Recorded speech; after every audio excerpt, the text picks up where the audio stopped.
Hi, this is Sharon. Here's a little sampler from my Burning Academy. Enjoy!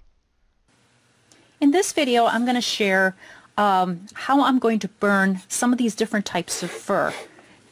When you're checking your heat, make sure if you're going to be making small lines like this, that you're checking your heat with small lines and not with really long lines. Because as you can see right here, I don't have any heat. I'd be turning up the heat. But when I go like this, I have quite a dark line. So you want to make sure that you're adjusting for the length. And as I go through and I burn this very fine fur right here on the nose of my wolf, I'm going to use short lines and the right amount of heat, and that depends on the value, how light or dark it is. But I'm not trying to cheat by making really long lines, because if you do, it's not going to look right. Always watch the direction that your lines take. If it doesn't seem thick enough, you can always go over with a second layer. As I move to the area beneath the eye, the fur gets a bit longer. It's still very fine, but it gets longer, so my lines will get longer. I'm still using the same pen, but now I'm pulling the lines a little bit longer. Why? Well, because the fur is a little bit longer. I'm also watching the direction. Make sure the lines have a natural curve to them.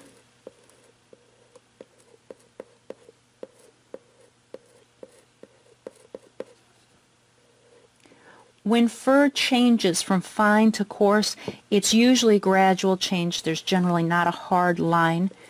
And so as I go from this fine fur into the coarser fur, I will overlap the two so that even though there's a change, it will look natural. It doesn't look like there's a solid line there.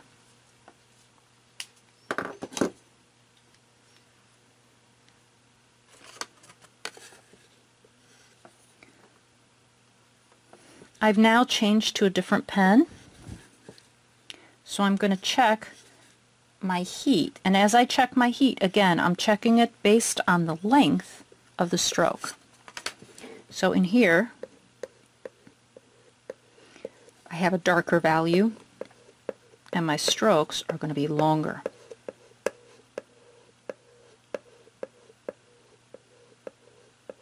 Notice that these lines are not straight. They do have a natural curve to them. You'll have to look at your reference to see where is that natural curve. Here I want to go lighter because this is a darker area on my wolf. And I will go a little bit lighter, which means I'm just going to either lower my heat or speed up a bit. And I'm still paying attention to the direction of my strokes and the length of my strokes.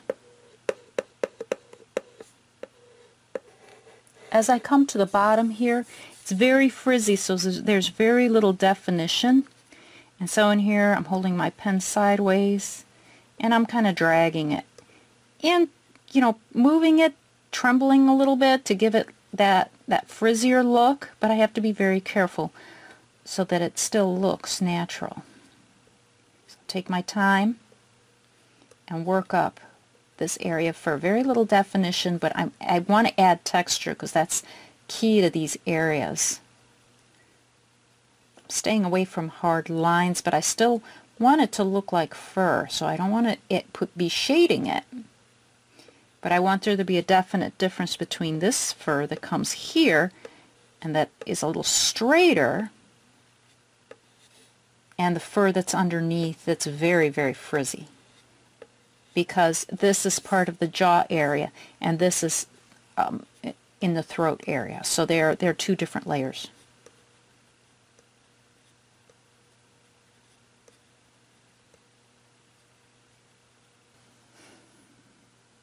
So I hope this has given you a good idea of how to approach different forms of fur, even if it's all just in one subject.